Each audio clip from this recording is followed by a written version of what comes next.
tuondoke. Maana ndani kuweka za leo hata mashabiki tumewasahau. Tani kila mchezaji anaongea kali.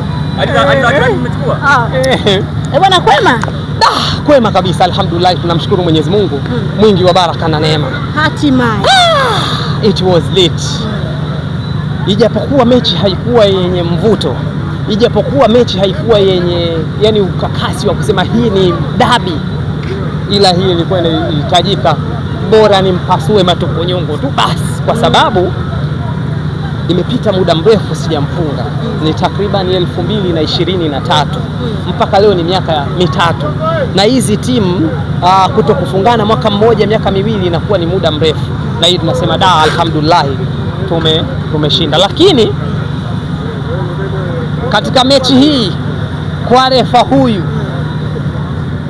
marefa wetu tu watulize akili, marefa wetu watulize akili kabisa, kwa sababu wana cha kujifunza.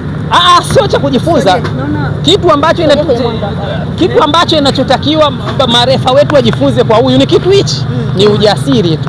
Ujasiri ambapo wa ile dakika za mwisho Clatous Chota Chama anachukua mali kwanza anataka kumuondoka, wangekuwa yani nafikiria angekuwa Kayoko pale angemeza filimbi. Yani kwanza angeleta tu kwanza kubana bwana, hapana, angekuwa Arajiga angemeza filimbi, angekuwa Mwinchui. Kitu ambacho huyu referee nimemsifia ni ule ujasiri wa ile tukio la dakika za mwisho, lakini kwa performance ya referee bado alikuwa na performance ndogo sana. Kwa sababu gani? Alikuwa muoga sana wa kufanya nini, wa kuonyesha kadi. Dakika tu 4 tu za kwanza 20 hakuna kadi, no kadi. Alipewa kadi Prince Dube, ambao tu Dube alipewa kadi ya kujitakia mwenyewe, alienda kufanya nini kama kumshauti referee. Lakini unaona tu kabisa dakika za mwanzo Damaro alistahili kupewa kadi ya njano. Lakini pia kuna mchezaji wa Simba naye pia alicheza rafu, nadhani ni Kagoma, yes. Lakini sasa referee akaona abalance mchezo. Lakini kuachana na hivyo, mtani wangu Kevo nasikia amepanda C-Link. Tangu kuzaliwa sijawahi kumsikia Kevo. Yani Kevo anakuja na ndege anarudi na C-Link. Ilikuwa hii mechi ilikuwa lazima tushinde, kwa sababu ilikuwa imeshaleta unyonge fulani. Huyu ilikuwa inaonekana kama mbona kama anatuweza. Mdomo ulikuwa, ndio maana wa peji ya Simba waliandika lopwa is coming. Baada ya leo anasema mtani bado hatujamalizana, usilie. Nadhani mechi hii walikuwa na conserve wengi energy kwa ajili ya mechi ya tarehe 3. Nadhani, sina uhakika, kwa sababu ukiona hata ile transition to attack huoni, transition to defend, yani unaona kama timu zote zinacheza kwenye low block afu zinapigiana pasi. Ndio maana ukiona hata katika mechi dangerous attack, mechi unaona kabisa dangerous attack, unaweza kuona ni Watani wamepiga moja, Simba wamepiga moja. Yes, lakini ni hivyo, tumeshinda alhamdulillah. Tarehe 3 hiyo mechi ndio mimi niliwaambia huyu nampiga kisiwani.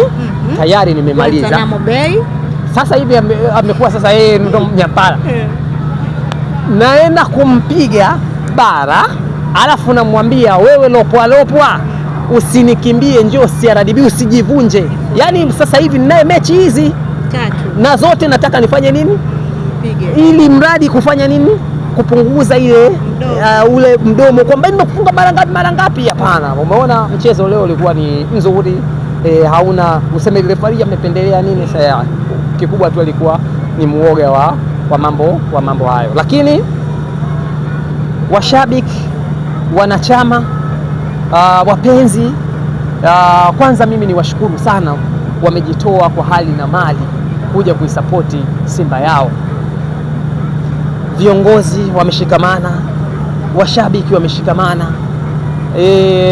Leo nilipenda kitu ambacho wanakuambia hata kama ingetokea tungepoteza, wengi nilikuwa nawasikia nakwambia, wala kwa sasa hivi timu yetu hatuidai, tunaona kuna improvement fulani. Timu bado tunasema haijakamilika, lakini bado kuna improvement fulani tunaziona taratibu. Kwa hiyo ninaweza nikasema hivyo. Wala loko wanasema Kasali nishati, maneno yalikuwa mengi sana. Kasali kadaka vizuri, ila binafsi Kasali Simba Sports Club inatakiwa ifanye machaguo haya mawili kwenye usajili, goalkeeping na striker. Striker tunaye Selemani Mwalimu. Kama unaujua mpira kwa kuangalia, Selemani Mwalimu ni forward kweli, lakini bado kuna vitu fulani hakuofi kwamba huyu ni mtu ambaye anaweza kaamua mechi nichukue niende nayo. Ndio maana unaona leo mipira mingi anatokea pembeni anarudisha nyuma. Ni forward, lakini kwa Tanzania yetu ni forward mzuri, lakini bado kwenye ile tunasema kwamba yule mchezaji wa kwanza wa kuamua mechi. Unamuona King Mayele, bado Tanzania bado kivuli cha yule tutakitafuta sana. Yes, kwa sababu ni mchezaji unaona alikuwa anaamua mechi, unaona kuna wakati timu ikizidiwa, unaona. Lakini pia hata goalkeeping kwa nini bado umuoni kwenye utulivu ule wa kusema kwamba hebu acha nikirudishiwa niwe na utulivu. Utulivu umekuwa mdogo sana kwenye shughuli ya kusema tuanze mpira twende tukashambulia. Kwa hiyo kwangu naona hayo majukumu mawili viongozi nadhani watakuwa wameona, bila shaka wenyewe watakuwa wanajua jinsi gani tunatoka, jinsi gani tunaenda. Ni mali. Of course, ya Rushaine De Rock. Wakati Rushaine De Rock anasajiliwa, mimi kwanza nikawa nasema mbona mzito dabi ya kwanza tu.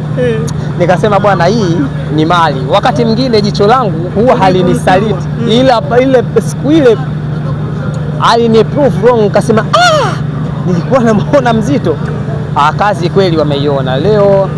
Sio leo tu, MVP wa michuano, lakini pia mchezaji bora hivi watani zetu wamepata tuzo yoyote kweli? Wamepata fair play. Wana Simba hapa tumeanza kuchukua kombe moja. Msifikiri hili kombe linakuja hivi hivi. Hii ni kazi kubwa inayofanywa na viongozi wetu. Hii ni kazi kubwa inayofanywa na mwekezaji wetu Mohamed Ghulam Abbas Hassanal Faisal Dewji. Wana Simba inabidi tuwaunge mkono, tuwasapoti wote kwa pamoja, ili haya yote ambayo yanayoonekana kuchukua makombe, timu kufanika kucheza vizuri, ili tuanze kupata momentum ya kupata vikombe, tuwe kitu kimoja.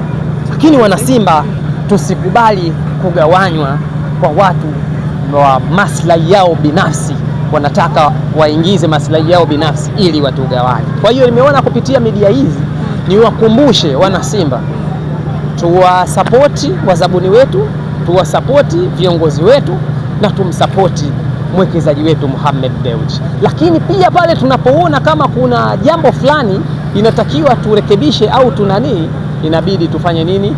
Tutoe maoni katika mifumo rasmi kama hii hapa. Shukrani sana mzee Saluti. Basi bwana, shukrani. Nadhani kesho tutakuwa wote pamoja.